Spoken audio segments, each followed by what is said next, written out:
students, welcome once again to the web classes. In the previous lecture, we had an understanding about the text, lesson number 3, the discovering truth. The saga continues. Okay, so today we are going to have some question and answers about it from understanding the text. The first question that we are having is King Tut's body has been subjected to repeated scrutiny, right? So we have to give reasons for the following, right? For the following question, why King Tut's body has been subjected to repeated scanning, repeated scrutiny, right? So King Tut's body has been subjected to repeated scrutiny because of his history, है ना. किस कारण से उन्हें बार बार scan किया जा रहा था?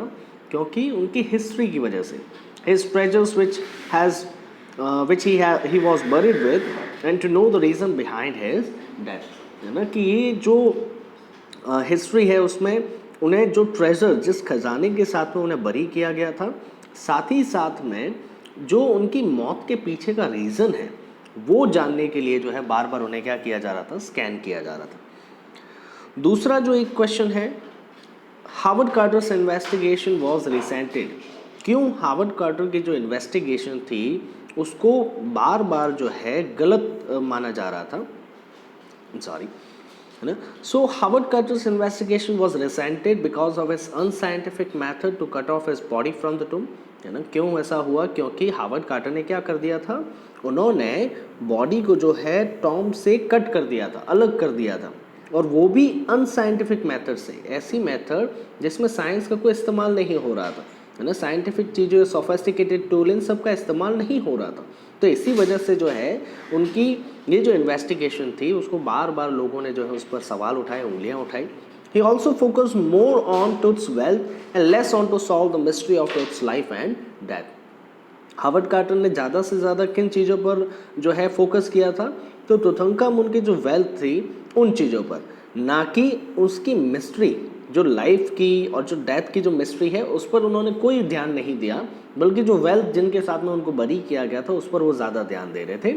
इसी वजह से उनकी जो इन्वेस्टिगेशन थी उस पर बहुत सारे सवाल उठाए गए लोगों के द्वारा. Carter had to chisel away the solidified resins to raise the king's remains. ऐसा क्यों किया गया? ये जानने के लिए जो है ये क्वेश्चन रखा गया है कि उस समय पर ऐसा तो क्या प्रॉब्लम कार्टर के सामने आई जिसकी वजह से उन्होंने जो है बॉडी को कट कर दिया, है ना. बॉडी को जो है छेनी और हथौड़े से अलग कर दिया. अब हो सकता है मॉडर्न ज़माने में हमारे पास में बहुत सारे सोफिस्टिकेटेड आर्कियोलॉजिकल टूल हैं, साइंटिफिक टूल हैं, या ऐसी बहुत सी चीज़ें हैं जिसकी वजह से वो जो सीमेंटेड जो रेजिन था, है ना, जो सॉलिडिफाइड रेजिन था, उसको शायद अभी जो है पिघलाया जा सकता है, हो सकता है इस ज़माने में. लेकिन 1922 की बात की जाए तो उस ज़माने में ये सारी चीज़ें पॉसिबल नहीं थी.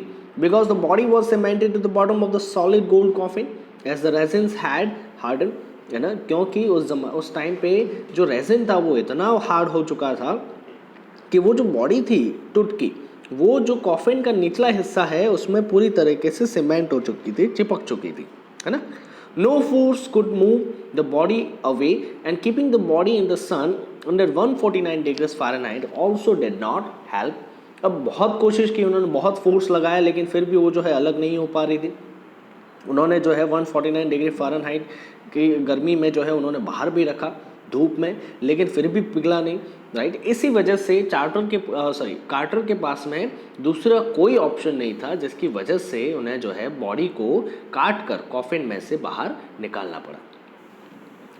नेक्स्ट जो क्वेश्चन है हमारे सामने, Tut's body was buried along with gilded treasure. ऐसा क्यों होता था? वो जानते हैं हम कि उस ज़माने में जितने भी लोग थे, इजिप्शियन लोग, वो ऐसा मानते थे कि वो अपना जितना भी सोना है या चांदी है, जो भी उनकी वेल्थ है, वो अपने साथ में भगवान के घर या फिर जो भी आफ्टर लाइफ उनकी होती है वो जैसा मानते थे वो वहाँ पर ले जा सकते हैं मरने के बाद, है ना. Tut's body was buried along with gilded treasure at the ancient Egyptian royal were extremely wealthy. काफ़ी वेल्दी हुआ करते थे, एक्सट्रीम सोना चांदी उनके पास में था, और वो ऐसा मानते थे that the royalty would take all the treasures with them in their after life.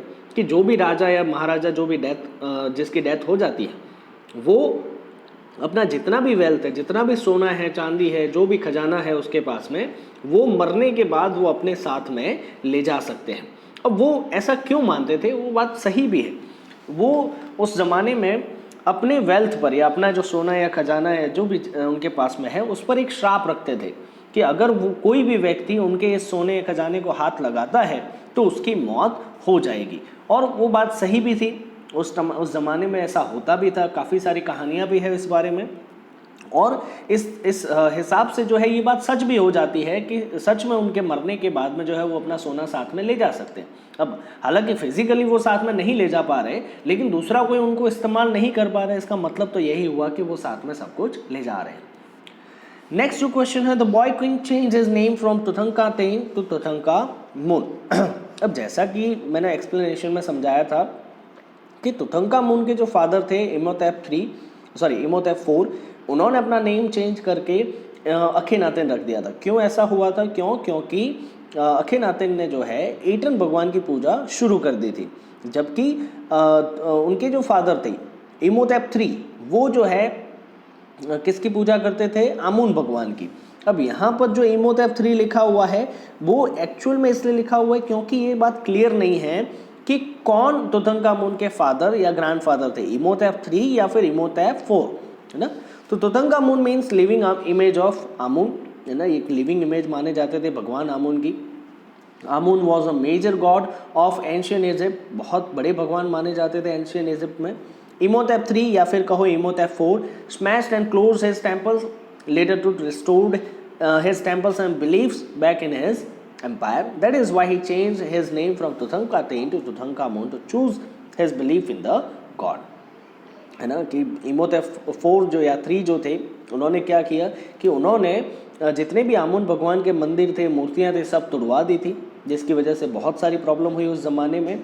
लेकिन बाद में जब तुतंकामुन हुए, तुतंकामुन अपने फादर की मौत के बाद में उन्होंने जो है भगवान जो है चेंज कर लिए। उन्होंने जो कहा जाए कि भाई आमून भगवान की जो है पूजा थी वापस से शुरू कर दी, और फिर अपना नाम जो उनके फादर की ओर से मिला था तुतंकातेन, उसको बदल के उन्होंने तुतंकामुन करवा दिया। ओके, ये अंडरस्टैंडिंग द टेक्स्ट में एक और क्वेश्चन हमारे सामने है। List the dates that led Ray Johnson to describe Akhenaten as wacky. Wacky मतलब थोड़ा सा पागल, सन की जिसको कहा जाए।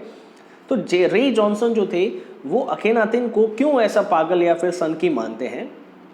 तो सीधी सी बात है, हमने पढ़ा एक्सप्लेनेशन में कि अखेनातेन जो थे उन्होंने क्या किया, ही स्मैश्ड एंड क्लोज आमून इमेज, है ना। उन्होंने जितनी भी मूर्तियां थी आमून भगवान की, उनको क्या कर दिया? तुड़वा दिया था, है ना। मंदिरें जो हैं उन्हें क्या कर दिया था? बंद करवा दिए थे मंदिर सारे। he worshipped Aten the sun's disc, है ना।